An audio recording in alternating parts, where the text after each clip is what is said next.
Et remplacer sa chaudière gaz ou fioul. Alors déjà, je vais vous présenter le service pour lequel on travaille, Nicolas et moi. Donc, on fait partie du service France Rénov'. Donc, en gros, on est conseiller énergie pour les particuliers. Donc, c'est un service qui est gratuit, qui est indépendant, qui est ouvert à tous. Donc, si vous avez des questionnements concernant votre rénovation ou des questionnements comme le sujet de ce soir concernant un changement de chaudière, eh bien, on est là pour vous conseiller, vous orienter, vous indiquer les aides financières dont vous pouvez bénéficier. Ça peut soit se réaliser par téléphone, donc vous avez le numéro de téléphone, hein, 04 56 11 99 00, soit si votre projet est plus important ou si vous posez des questions et que vous voulez prendre un rendez-vous, bah, c'est tout à fait possible. Vous pouvez soit prendre rendez-vous à la Maison des Énergies, soit en permanence délocalisée. Donc pour les personnes de l'avant-pays savoyard, il y a trois permanences délocalisées, une fois par mois, donc sur rendez-vous. Donc une fois par mois à Yenne, à Nantes, à la Maison du Lac et à Pont-de-Beauvoisin. Et s'il y a d'autres personnes, s'il y a des personnes d'autres territoires, c'est la même chose. On est présent sur tout le territoire.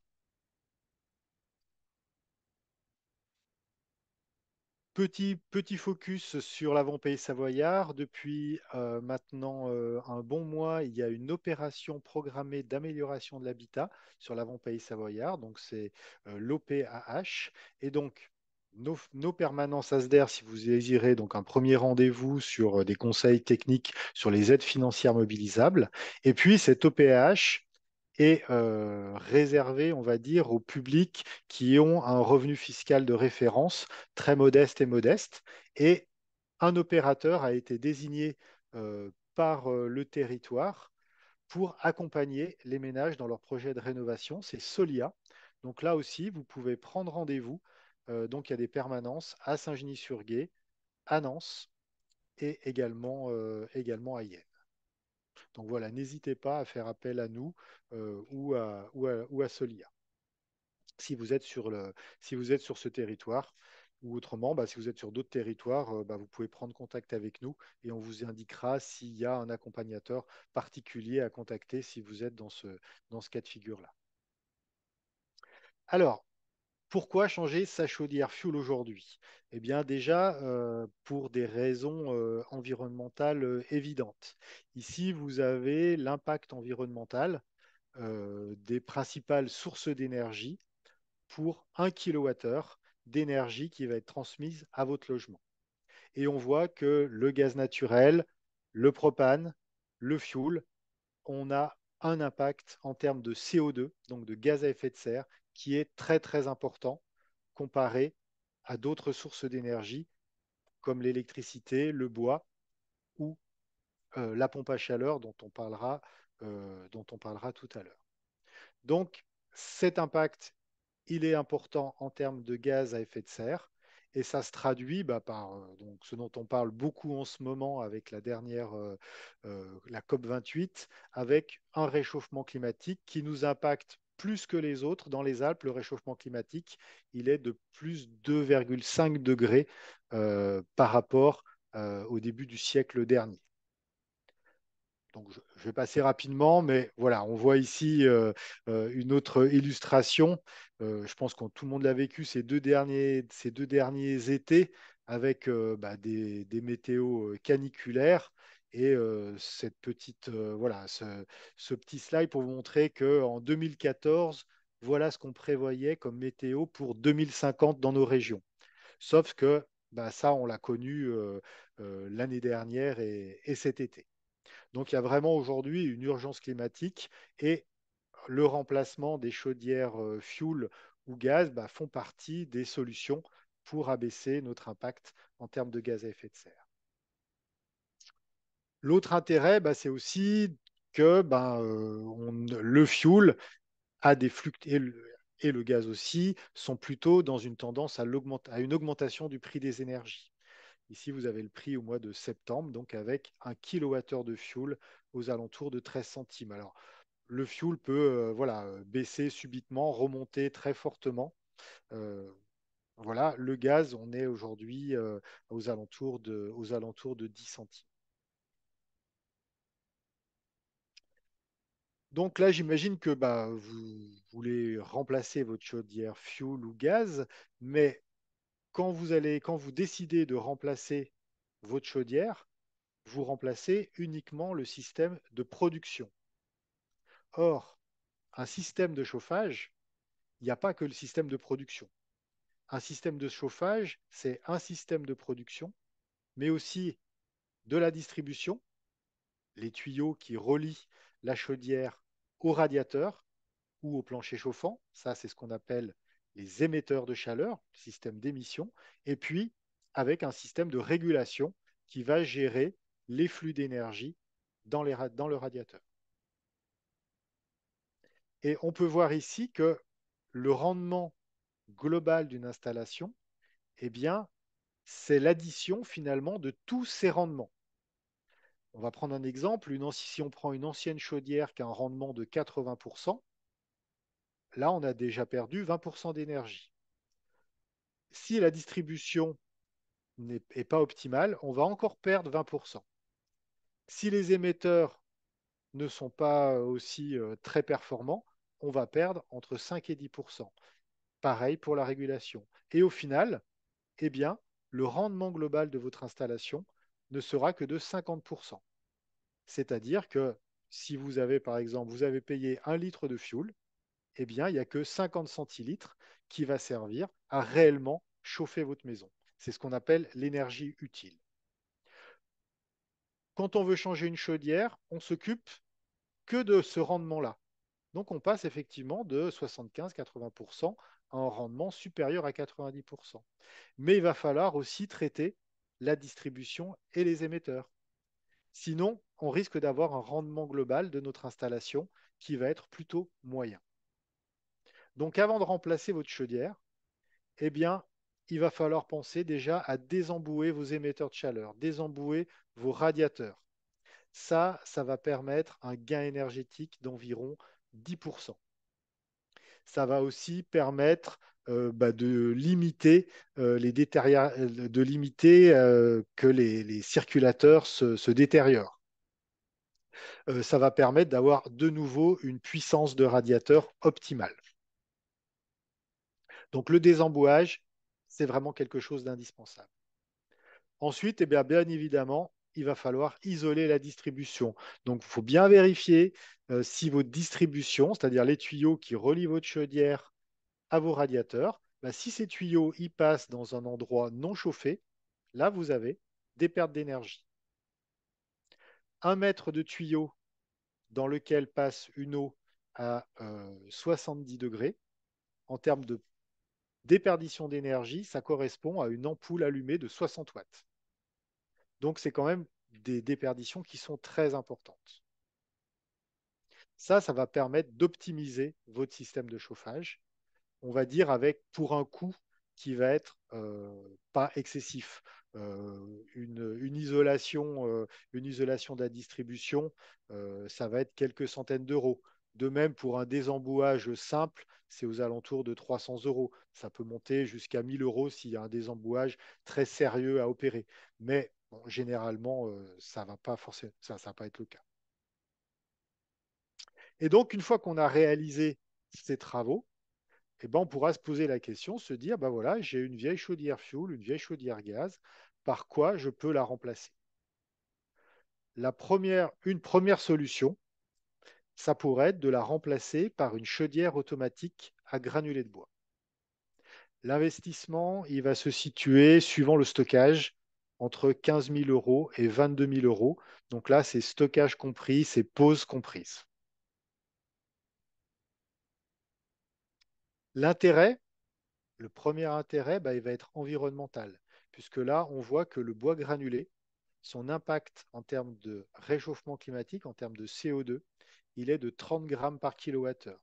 Donc si on compare ça au fuel, on va diviser par 10 cet impact environnemental. Alors attention aux idées reçues liées au bois énergie. Souvent, on entend dire, bah oui, le bois, à cause du bois, la qualité de l'air est mauvaise. Euh, du coup, vous voyez ici sur ce graphique, vous avez l'évolution des taux de particules, alors notamment de particules, mais c'est ça qui va nous intéresser, hein, des particules PM10 donc, et PM2,5, donc ça correspond à une grosseur de particules. Et donc on voit que par rapport à l'année de référence 2007, il y a une baisse moyenne du taux de particules de 50%. Et aujourd'hui, quand vous installez une chaudière automatique, si on compare ça par exemple à une cheminée à foyer ouvert, on divise au moins par 100 le taux d'émission de particules. Donc aujourd'hui, vous installez une chaudière granulée, les émissions de particules sont très très faibles, voire infimes.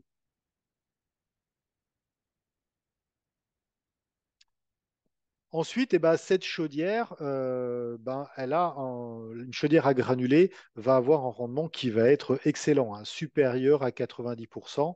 On va dire que c'est un rendement qui va être voilà, similaire à une chaudière gaz, similaire à une chaudière fuel. Vous avez des modèles de chaudières à granulés qui sont à condensation. Vous avez des sorties, l'évacuation des fumées qui peut se faire soit par classiquement, soit par ventouse, c'est-à-dire c'est une sortie horizontale, comme pour une chaudière gaz.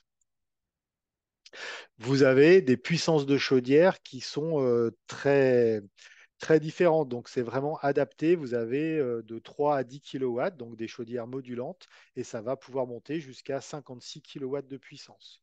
Donc, on va dire que la chaudière à granulés va s'adapter à la plupart des bâtiments. Une chaudière à granulés, donc on a comme combustible du granulé. Donc, effectivement, il va falloir un système, un lieu et un système de stockage. Donc, vous avez trois systèmes de stockage différents. Soit dans la chaudière, vous avez un silo intégré qui permet de stocker entre 10 et 15 sacs de granulés. Donc, la chaudière va produire l'eau chaude et le chauffage. Et grâce à ces 10 à 15 sacs de granulés, ça va vous permettre d'avoir une autonomie d'une dizaine à quinzaine de jours. Par contre, ben voilà, il faudra recharger avec des sacs. Vous avez la solution intermédiaire avec un petit silo, un silo de 500 à 650 kg. Donc là, vous allez charger ce silo avec des sacs de granulés et ça vous permettra, suivant l'isolation de votre maison, d'avoir une autonomie d'un mois environ. Et puis, vous pouvez prévoir ben, un silo pour une année de chauffage. Donc là, le stockage pour une maison de 100 mètres carrés, par exemple, eh bien, l'emprise au sol va être de 2, 3, 4 mètres carrés sur une certaine hauteur. Vous avez euh, plein de dimensions différentes de silos. Est-ce que sur cette partie chaudière granulée, est-ce que vous avez des questions particulières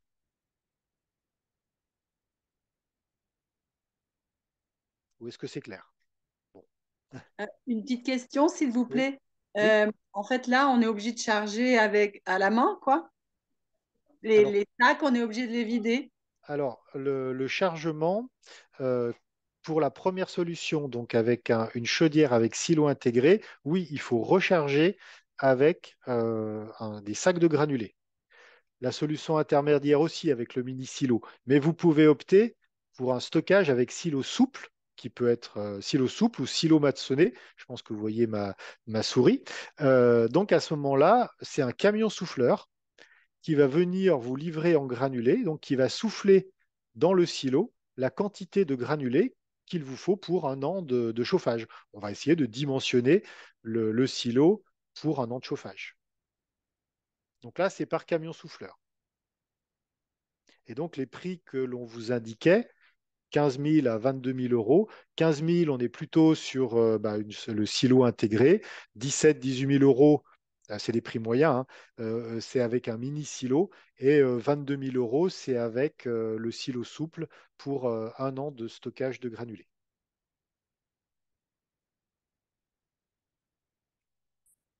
Oui, bonjour. Donc, pour une superficie d'environ 100 mètres carrés, vous nous parlez de 2-3 mètres carrés au sol. Mais le volume, en fait, c'est ce qui m'intéresse, c'est de savoir le volume qu'il me faut. Oui, effectivement. Donc, le chauffagiste, il va évaluer votre consommation d'énergie. Une tonne de Oui, granulés, ça permet de produire 4600, 4700 kWh d'énergie. Donc, à partir de votre consommation, on va déterminer un tonnage de granulés pour 1 an de chauffage. Et après, eh bien, en fonction du lieu où le chauffagiste pourra installer son silo, donc c'est-à-dire la superficie, mais aussi la hauteur sous plafond, eh bien, il va choisir le silo qui sera adapté. Donc, vous pouvez mettre votre silo, par exemple, dans une cave, mais si vous avez une hauteur sous plafond de 2,50 m, on pourra mettre un silo qui aura une emprise au sol plutôt de 2 mètres carrés, 2 à 3 mètres carrés. Si vous avez que 2,30 m de hauteur sous plafond, ça sera peut-être plutôt 3 à 4 mètres carrés.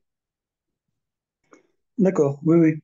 Ok, donc moi, je pourrais parfaitement enfin, concevoir ce silo directement à côté de la chaudière et remplir ma chaudière manuellement sans problème. Euh, Là, là, vous voyez ma souris, vous pouvez faire un silo maçonné, Oui. mais vous pouvez prévoir de le remplir par un camion souffleur. Oui, tout à fait. Tout Voilà. à fait. Ce serait bien ça mon but, parce qu'en fait, je suppose quand même que le prix du sac enfin, de granulés ou de polais par rapport à un camion souffleur doit être divisé par deux ou au moins par deux. Ah non, pas du tout. Là, les différences de prix sont assez faibles entre le sac de granulés et la livraison par camion souffleur. Je ne peux que vous répondre que c'est variable. Ça dépend. Des fois, le sac va être un petit peu moins cher que le soufflage. Des fois, ça va être un petit peu plus cher. Difficile de répondre à cette question, mais on va dire, voilà, il n'y a pas d'énormes différences de prix. Non, est-ce que par contre est-ce que par contre on peut considérer que ce qui est, on va dire que les granulés qui sont amenés par un camion sont d'une qualité au moins égale à ce qu'on peut acheter dans les sacs ou ce qu'on voit dans les sacs c'est un peu tout et n'importe quoi. Ah non, les granulés, il y a des normes qui définissent la qualité des granulés. Donc, ils sont définis pour un certain taux d'humidité, un taux d'humidité garanti et un pouvoir calorifique garanti, et un taux de cendre après combustion aussi garanti. Donc là-dessus, il y a pas, c'est très encadré, on va dire. La qualité du granulé est très encadrée. D'accord. Merci. D'autres questions sur cette partie-là? Eh ben, on va continuer. Donc ça, c'est donc une première solution donc, qui pourra remplacer complètement votre chaudière fioul et gaz avec, pour la dernière solution, euh, un système avec une régulation qui va être aussi performante, voire plus performante que pour les chaudières gaz ou fioul, un démarrage automatique, un arrêt automatique, hein. C'est vraiment le même confort, entre guillemets, d'utilisation. La seule chose qui va différer, c'est qu'il va falloir, une fois par mois, enlever le cendrier. Donc, ça prend quelques minutes et vous allez jeter les cendres. Autre solution, autre alternative à la chaudière fioul ou gaz, c'est la pompe à chaleur. Donc, pompe à chaleur, euh, ce qui aujourd'hui représente 95% du marché, c'est la pompe à chaleur RO. Donc, on va dire la PAC. Donc, R, c'est là où on va chercher l'énergie. Et O, c'est comment est-ce qu'on transmet l'énergie. Le prix moyen pour une maison individuelle sera entre 15 et 22 000 euros suivant le type de pompe à chaleur. Le principe de fonctionnement d'une pompe à chaleur, c'est de récupérer de l'énergie donc dans un milieu extérieur qui va être plus froid que le milieu à chauffer. Donc c'est ça qui est un peu intriguant. Et donc on va récupérer cette énergie et on va la transférer au milieu intérieur. Pour récupérer l'énergie contenue dans l'air extérieur, en fait, le zéro absolu, c'est moins 273 degrés. Tout ce qui est au-dessus de moins 273 degrés contient de l'énergie. Donc un air à 0 degré, un air à moins 10 degrés contient de l'énergie. Après, comment est-ce qu'on le récupère? Eh bien, on sait aussi que quand on passe de l'état liquide à l'état gazeux, un liquide, quand il est à l'état liquide et quand il passe à l'état gazeux, il va absorber de l'énergie pour faire ce passage-là. Donc, dans une pompe à chaleur, on va utiliser un fluide frigorigène qui a la capacité de bouillir, donc de passer du coup de liquide à gazeux à des températures très basses. Donc, ce fluide frigorigène va passer au contact de l'air extérieur, va passer à l'état gazeux et va donc récupérer l'énergie de l'air. On a un air ici à moins 1, il va ressortir de l'unité extérieure à moins 7. Ensuite, cette vapeur, on va la compresser par le biais du compresseur, donc, et c'est cet appareil qui va consommer l'essentiel de l'énergie d'une pompe à chaleur. Quand on compresse un gaz, eh bien, il monte en température. Une fois qu'il a été compressé et que du coup il est monté en température, ce gaz, on va l'envoyer dans un échangeur de chaleur en contact, par exemple, avec l'eau de votre plancher chauffant. Et donc, le passage inverse, pour le coup, de l'état de vapeur à l'état de liquide, là, on va céder la chaleur à notre plancher chauffant. Donc, on a un plancher chauffant, l'eau arrive à 20 degrés, elle va ressortir à 35 degrés. Et c'est donc comme ça qu'on va chauffer notre logement avec une pompe à chaleur. Vous avez différents types de pompes à chaleur. Des pompes à chaleur basse température, donc qui sont adaptées plutôt pour les planchers chauffants. Et vous avez aussi des pompes à chaleur dites haute température qui vont pouvoir produire de l'eau à 50, plus de 55 degrés en tout cas, et même jusqu'à 80 degrés. Et ça, en maintenant leur puissance jusqu'à moins 15, moins 20 degrés de température extérieure. Alors après, la spécificité d'une pompe à chaleur, c'est que le rendement, eh bien, il va fortement différer selon les conditions. Et le rendement, alors on n'appelle pas ça un rendement, on appelle ça le COP. Donc c'est le coefficient de performance. Et ce COP, il est le rapport entre la quantité de chaleur produite et l'énergie consommée. Donc dans nos... Alors je reviens un peu, ouais, je vais revenir un peu en arrière, pardon. Ici, dans ce schéma, j'ai consommé 1, ou du moins la puissance c'est 1 kW, mais mettons, j'ai 1 kWh de consommation et je vais produire 4 kWh. Donc ça veut dire que à cet instant-là, mon coefficient de performance, il sera de 4, comme si vous aviez un rendement de 400%. Mais ça, c'est à un moment donné. Et du coup, au départ, on avait pour choisir une pompe à chaleur que le coefficient de performance fournisseur, mais qui était donné à une température précise. Pour les pompes à chaleur RO, par exemple, c'était à plus 7. Or, dans nos régions, eh bien, on a des températures négatives, et plus la température est basse, plus il va falloir d'énergie, plus le compresseur va consommer d'énergie pour récupérer, euh, pour récupérer l'énergie venant de l'extérieur. Donc le COP va être détérioré. Donc aujourd'hui, vous avez un coefficient de performance saisonnier. Donc là, on va estimer un coefficient de performance saisonnier, mais là, toujours encore dans des conditions un peu de laboratoire. Là, c'est par rapport à un climat particulier, c'est par rapport au climat de Strasbourg dans nos régions. Et là, on va avoir une idée, mais malgré tout, sur une saison de chauffe, ce que ça peut donner comme coefficient de performance. Et vous aurez un coefficient de performance à 35 degrés pour chauffer de l'eau à 35 degrés et un autre à 55 degrés.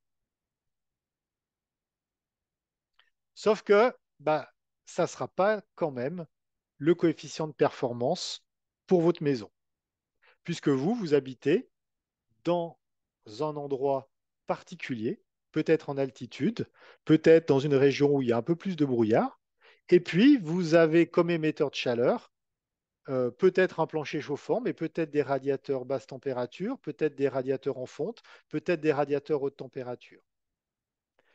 Dans ce tableau-là, on voit que si par exemple vous avez une température d'air extérieur à moins 7 degrés, eh bien si vous chauffez votre eau à 30-35 degrés, vous avez un coefficient de performance de 2,5. Mais s'il faut chauffer votre eau à 55 degrés, votre coefficient de performance, il va s'abaisser à 2. Si vous avez un air plus doux, bah là, à 7 degrés, vous voyez la différence de coefficient de performance?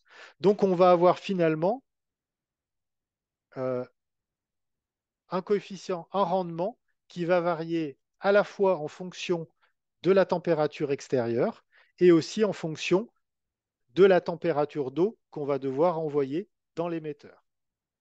Ce qu'on peut voir sur le graphique de droite. On peut estimer que à chaque fois qu'il va falloir augmenter la température d'eau de 1 degré, on va augmenter les consommations de la pompe à chaleur de 2,5%. Ça veut dire que si vous avez une maison qui est très peu isolée, eh bien, le coefficient de performance sera très moyen. Mais il sera difficile dans tous les cas de définir très précisément le coefficient de performance que vous allez obtenir, a priori. On peut juste se dire, ben voilà, si je réduis l'écart entre là où je vais chercher l'énergie et là, comment je la transmets, eh bien, si cet écart est réduit, je vais avoir un bon coefficient de performance. Si cet écart est très important, par exemple, je suis en altitude, j'ai des températures d'air très froides et j'ai des émetteurs, des radiateurs haute température, donc là, j'ai à la fois une température d'air très froide et je dois obtenir une température de 70 degrés. Écart important, le coefficient de performance, il ne va pas être très bon. Est-ce que sur cette partie-là qui était peut-être un petit peu compliquée, est-ce que vous avez des questions?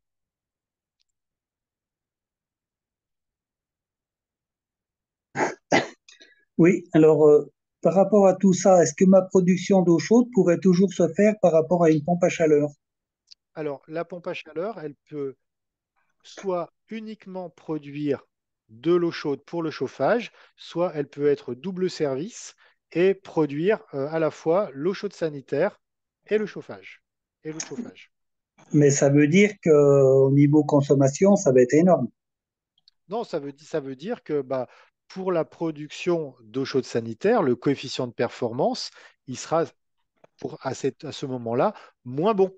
Parce qu'effectivement, il va D'accord. falloir produire de l'eau plus chaude.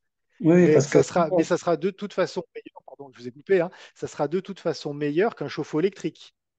oui, oui, parce que nous, on habite quand même à 1300 mètres d'altitude, donc quand il va faire moins 15, je pense que la production d'eau chaude plus le chauffage, ça va être quelque chose de très compliqué. Alors, si vous Donc, habitez pas à de peu 1000, rentable. alors, si vous habitez à 1300 mètres d'altitude, si vous avez une maison très peu isolée, peut-être que la pompe à chaleur ne sera pas la solution adéquate, Voilà, non, on ou va du dire, moins à privilégier. oui, on va dire correctement isolé, mais quand même par rapport à une chaudière à granules, je pense qu'il vaudrait mieux choisir pour nous la chaudière à granules, quoi. Oui, pour votre cas à vous, pour votre maison, dans ces conditions-là, sans doute que le choix le plus pertinent sera une chaudière à granulés. D'accord, merci.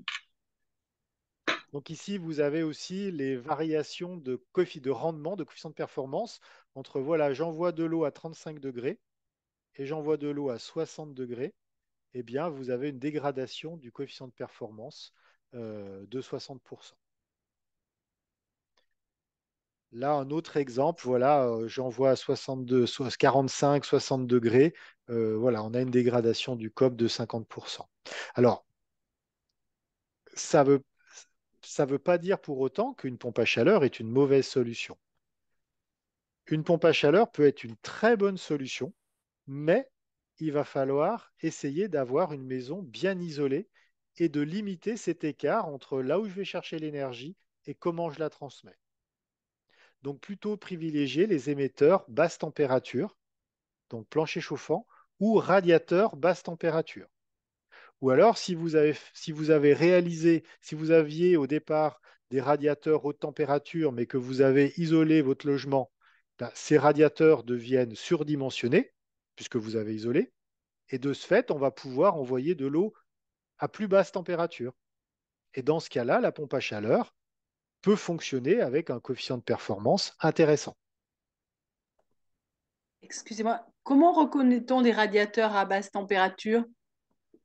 Eh ben, en fait, un radiateur basse température, c'est un radiateur qui va être plus imposant. En fait, la surface d'échange va être plus importante qu'un radiateur haute température où on aura un petit radiateur et du coup, on va devoir envoyer de l'eau à plus haute température pour avoir la même puissance que le radiateur basse température qui sera plus imposant. Et est-ce que les planchers chauffants fonctionnent tous avec une eau à 35 ou 30 degrés là? Oui, oui, oui. Il y a une limitation en fait de la température que l'on peut envoyer dans le plancher chauffant. Et donc, c'est aux alentours de la température limite est aux alentours de 35 degrés. Il ne faut pas que la température au niveau du carrelage soit supérieure à 28 degrés.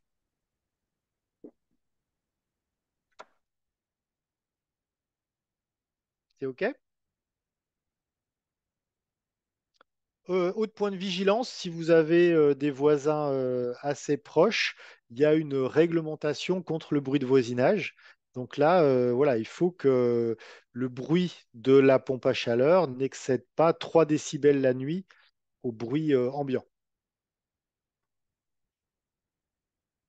Donc c'est quand même un élément à prendre en compte si vous avez des voisins très proches. Euh, donc faire attention, voilà. Mais les documentations des pompes à chaleur, vous avez le bruit, les émissions sonores à 1 mètre, 5 mètres et 10 mètres.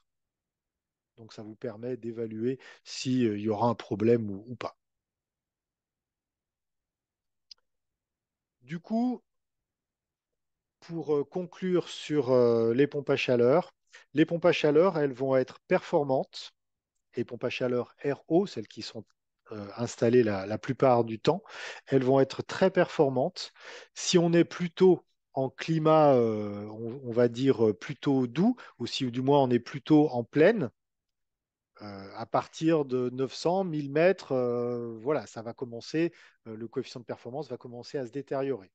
Euh, et puis, si on a des émetteurs basse température. Donc après, il y a plein de cas de figure, hein.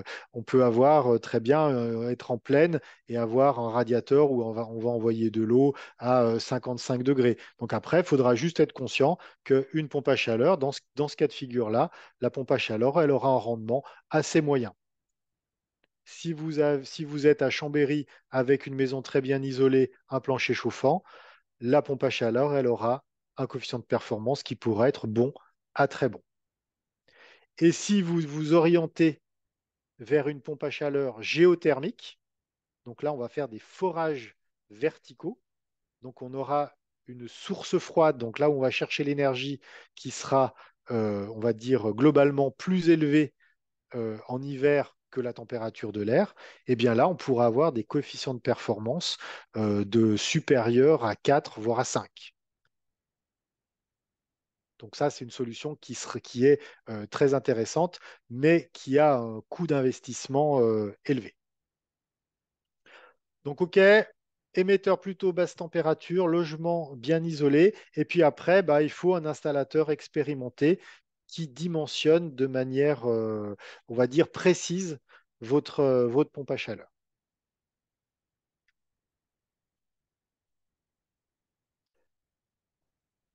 Autre alternative, bah, si justement vous avez un logement qui est moyennement isolé, vous avez la possibilité de remplacer votre chaudière fioul ou gaz par une pompe à chaleur hybride.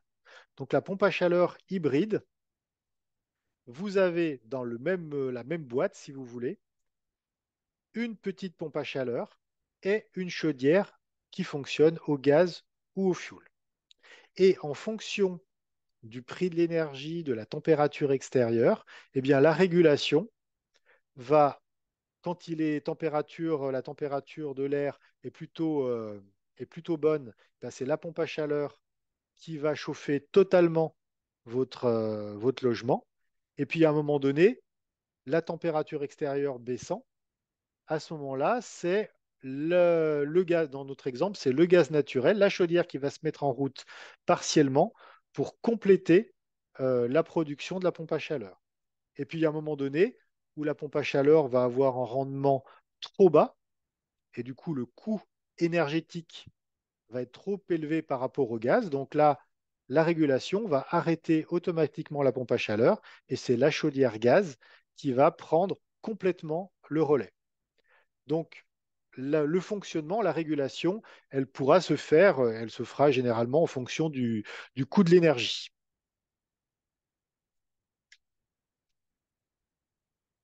Donc ça, c'est une solution qui peut être intéressante, justement quand on a une maison moyennement isolée, des radiateurs moyenne à haute température, où on se dit, bah, finalement, là, une pompe à chaleur, uniquement pompe à chaleur, on va obtenir des performances moyennes et peut-être même qu'on risque de la température, on va pas réussir à obtenir la température d'eau nécessaire dans les radiateurs. Bah, là, on pourra s'orienter vers une pompe à chaleur hybride.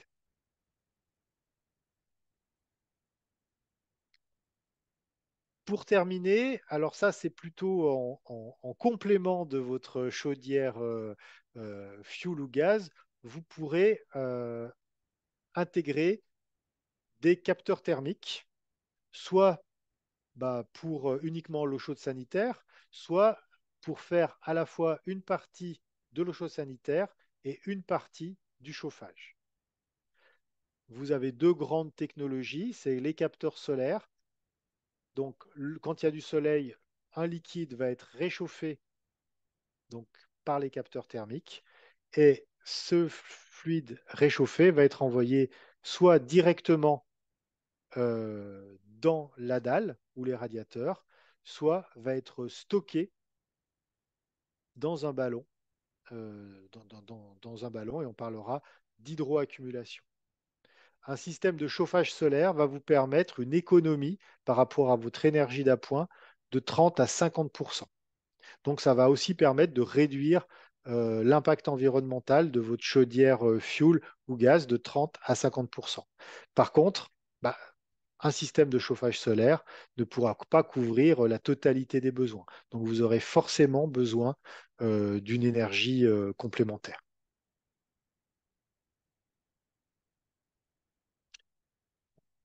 Est-ce que sur ces solutions proposées, est-ce que vous avez des questions? Oui, bon, bonjour. J'aurais une question en fait concernant des chaudières hybrides bois granule, bois bûche granule. Est-ce que ça existe et est-ce que ce serait quelque chose qui fonctionne bien? Alors, Bois bûche et granulé, voilà. bois bûcher granulé, oui, ça existe. Euh, Par contre, le coût de l'installation va correspondre pratiquement à deux chaudières, si vous voulez. C'est finalement deux chaudières qui sont l'une à côté de l'autre. Tu veux D'accord. compléter? Et toutes ces solutions que vous préconisez, il n'y en a aucune qui, s'il y a un arrêt électrique, s'il y a une coupure électrique, lesquelles fonctionnent encore? Aucune. Aucune. D'accord, ok, donc ça c'est. Vous avez que le poêle à bois. Il n'y a que le pot là-bas qui, Ouais, en cas de coupure électrique, voilà. ouais, ouais. Mais C'est pas quelque moi, on a voulu vous présenter des solutions de chauffage voilà, qui remplacent remplacent complètement la chaudière fuel ou gaz d'un point de vue modularité, autonomie. Donc le poêle à bois, bon, c'est pas ça. Tout à fait, d'accord. Et puis, est-ce qu'on peut dimensionner une chaudière en sachant, connaissant la consommation d'une chaudière à mazout, à fioul annuelle? et le volume de la maison, est-ce qu'on arrive à dimensionner avec ces chiffres-là une bonne chaudière à granules ou à bûches, par exemple, en donnant des caractéristiques de consommation annuelle de fuel et les dimensions de la maison. Est-ce que c'est Oui, suffisant oui, oui, ouais. on va pouvoir, l'artisan va pouvoir réaliser un dimensionnement. Il va prendre, alors, il va du coup prendre en compte votre consommation de fuel, le rendement de la chaudière. Et donc, à partir de là, ça va donner des besoins de chauffage pour le logement, un nombre de kilowattheures. Et à ce moment-là, il va reprendre en compte le rendement de la future chaudière granulée. Et ça va nous donner des consommations et du coup un stockage de granulés. D'accord. OK. Merci beaucoup. Voilà. Et après, en fonction de la surface, de l'isolation, il va aussi déterminer la puissance qui va être nécessaire pour compenser les déperditions à la température de base. C'est-à-dire quand vous avez, par exemple sur Chambéry, la température de base, c'est -11, la température la plus basse qu'on puisse connaître pendant une, une certaine durée. Donc c'est -11. Et donc, il va dire, bah voilà, quand il fait -11 à Chambéry, pour qu'il fasse 19 degrés dans cette maison, ben, il va falloir telle puissance de chaudière. Donc ça sera le travail du chauffagiste. D'accord. OK. Merci. Oui, bonsoir. J'ai une question concernant l'histoire des radiateurs actuellement. J'ai des radiateurs en fonte très performants, en tout cas pour le dispositif actuel. Est-ce que ces radiateurs seraient utilisables en installant une pompe à chaleur? Eh ben, ça dépend de la température d'eau qu'on envoie dans ces radiateurs. D'accord, Alors, pour répondre complètement à votre question, c'est tout à fait possible d'utiliser une pompe à chaleur dans des radiateurs fonte et d'envoyer de l'eau à 60 degrés. 70 degrés, vous avez des pompes à chaleur haute température qui sont faites pour ça. Par contre, s'il faut envoyer de l'eau à 60-70 degrés, le coefficient de performance, il risque d'être entre 2 et 2,5. ouais, C'est-à-dire que pour 1 kWh d'électricité que vous payez 23 centimes, vous allez en retransmettre 2 à 2,5 sous forme de chaleur. Alors si on prend 2 par exemple, ça vous fait que le coût du kilowattheure, il est à 11,5 centimes, hmm, plus cher que le fuel aujourd'hui. ouais, Donc, par contre, si vous avez un logement qui est correctement isolé et que bah, finalement, il faut envoyer de l'eau chaude, enfin l'eau qu'on envoie est en moyenne à 45-50 degrés, et bien là, la performance de la pompe à chaleur va être meilleure. Et peut-être que vous aurez plutôt un, un coefficient de performance moyen entre 2,5 et 3. d'accord. Mais vous voyez que c'est difficile en fait de répondre à votre question parce que la performance de la PAC va dépendre de votre isolation et de la température d'eau à envoyer dans les radiateurs et puis aussi de votre situation géographique. Mais techniquement, c'est tout à fait envisageable de Tout à récupérer fait. enfin, le dispositif central de chauffage qui Ah, mais existe déjà. oui, tout à fait. Oui, oui, tout à fait. Oui, on procédera à un désembouage avant d'installer la pompe à chaleur, mais oui, c'est tout à fait possible. Après, c'est avec quelle performance? Merci. Oui, moi j'avais une question concernant le chauffage que j'ai sur ma maison. Ma maison fait à peu près 180 mètres carrés. Elle n'est pas très très bien isolée. Je suis à 1200 mètres d'altitude. Donc nous, on a un chauffage solaire qui marche très bien. Donc par plancher essentiellement. Et puis on a donc une chaudière à condensation à fuel qui est pas très vieille, qui a à peu près 6 ans. Et on consomme, et on a un poêle à bois. Oui. Euh, donc, nous, on voulait performer peut-être. On se pose la question de savoir bah, si on change parce qu'on a très peu de consommation de fuel. On a 200 litres par an, enfin, c'est rien. Et du Ouais. coup, on voulait savoir comment on peut améliorer. Est-ce que moi, je connaissais pas la PAC hybride. Est-ce que ça peut être une solution ou c'est trop compliqué? Disons que là, ce qui va être compliqué, c'est au niveau de la régulation. Parce que Oui, vous allez voilà, avoir, quelle régulation va prendre le pas c'est sur ça. l'autre? Mm. Donc, je ne suis pas Mm. certain qu'une pompe à chaleur hybride soit enfin, euh, ça soit adapté dans votre cas avec un système de chauffage solaire. D'accord. Je dirais plus soit une pompe à chaleur avec les limites liées à l'altitude, Ouais. soit une chaudière à granulés. Voilà, chaudière à granulés. Voilà. Ouais. Et Même donc, avec une chaudière à fioul à condensation récente. après, si vous voulez, là, vous avez 200 litres de consommation de fuel. Donc, Ouais. après, ça, c'est un choix, Oui, on va dire, environnemental. qui va être environnemental. Il ne sera pas Oui. du tout Oui. économique. Donc, OK.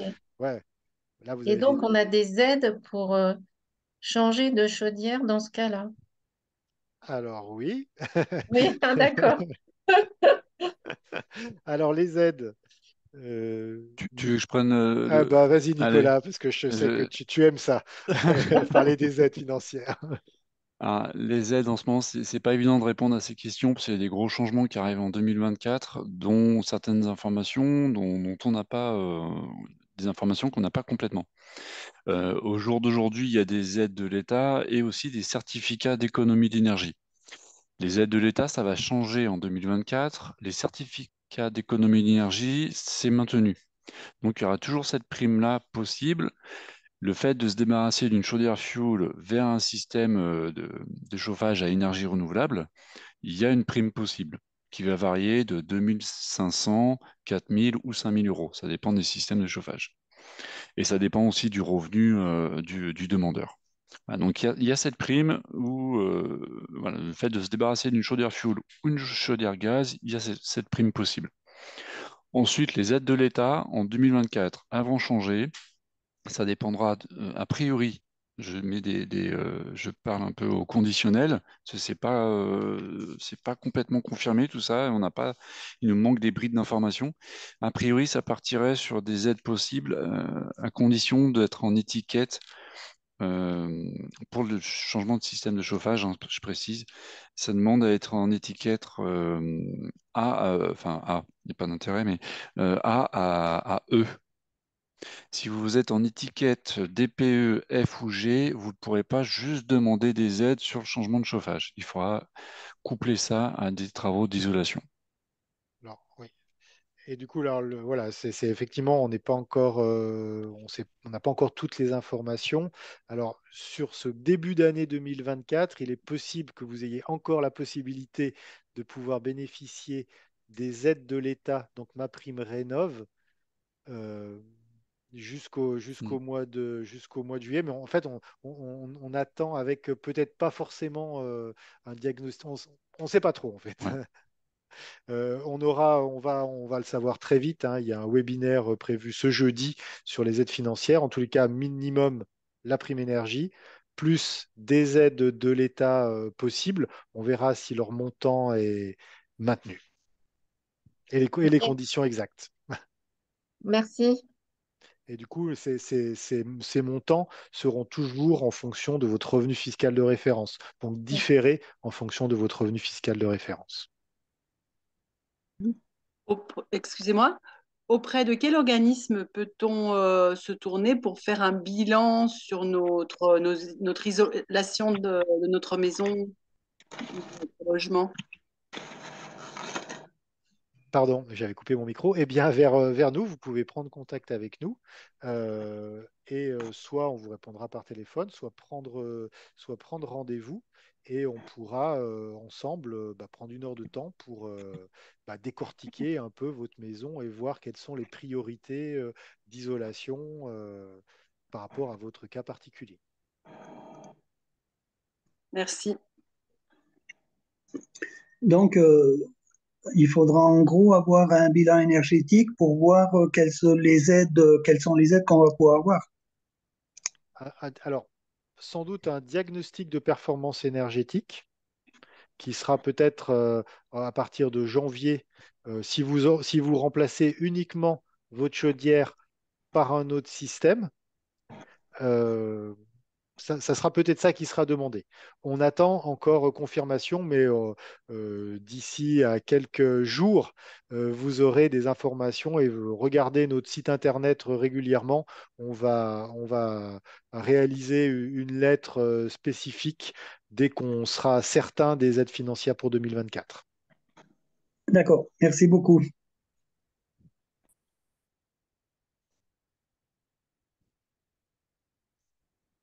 Encore des questions ou est-ce que c'est clair pour vous? Il n'y a pas eu beaucoup de questions sur le chat, hein. Enfin, il y a eu une question sur l'approvisionnement des chaudières granules. Et ça s'est arrêté à ça. Donc n'hésitez pas, c'est le moment. Vous êtes tous, voilà, vous envisagez tous de remplacer votre chaudière fuel. Vous avez déjà fait votre choix. Ce webinaire, pouvez participer à vous orienter vers un choix plutôt qu'un autre. Oui, moi je pense que ce que vous m'avez dit m'a plus ou moins convaincu. Oui. D'accord, Ouais, merci. je vous en prie. Après, surtout, n'hésitez pas à nous appeler. On est là pour ça. Euh, voilà, si vous avez un projet, avant d'aller signer les devis, etc., revenez bien vers nous pour avoir un avis extérieur et aussi pour vérifier si le projet tient la route en fait aussi vis-à-vis des aides financières, mais pas que aussi d'un point de vue technique. Et puis, Mais- si vous, pardon, Pardon, excusez-moi. Du coup, je dis, on peut vous appeler sur votre site, il n'y a aucun problème. aucun problème. Et, D'accord. Eh bien, écoutez, on va vous contacter. Merci beaucoup. Ça marche. et puis peut-être pour compléter sur les aides financières, si vous envisagez d'autres travaux que le remplacement de votre chaudière fuel, des travaux d'isolation, peut-être que c'est l'occasion d'envisager une rénovation d'ampleur. Parce qu'il est, du coup, j'emploie aussi le conditionnel comme Nicolas, il est fortement probable que les rénovations d'ampleur, c'est-à-dire liées à un saut de classe énergétique, soient plutôt très bien aidées. Donc, suivant votre revenu fiscal de référence, si vous faites par exemple un saut de deux classes énergétiques, vous passez voilà, de F à D, eh bien, vous pourriez avoir, par exemple, 80, entre 35 et 80% de 40 000 euros d'investissement. Ça, c'est pratiquement sûr. Si vous faites un saut de trois classes énergétiques, ça va être entre 35 et toujours 80%, mais de 55 000 euros d'investissement. Et Oui, si c'est un, et si c'est un saut de quatre classes énergétiques, le montant subventionnable de travaux subventionnables, il passe à 70 000 euros. Donc voilà, si vous êtes en condition très modeste, vous pouvez avoir 80, même 90% de 70 000 euros de travaux de rénovation. Par contre, il va falloir un bâtiment très performant à l'arrivée, hein. Et vous aurez une obligation d'être accompagné donc par un accompagnateur rénov.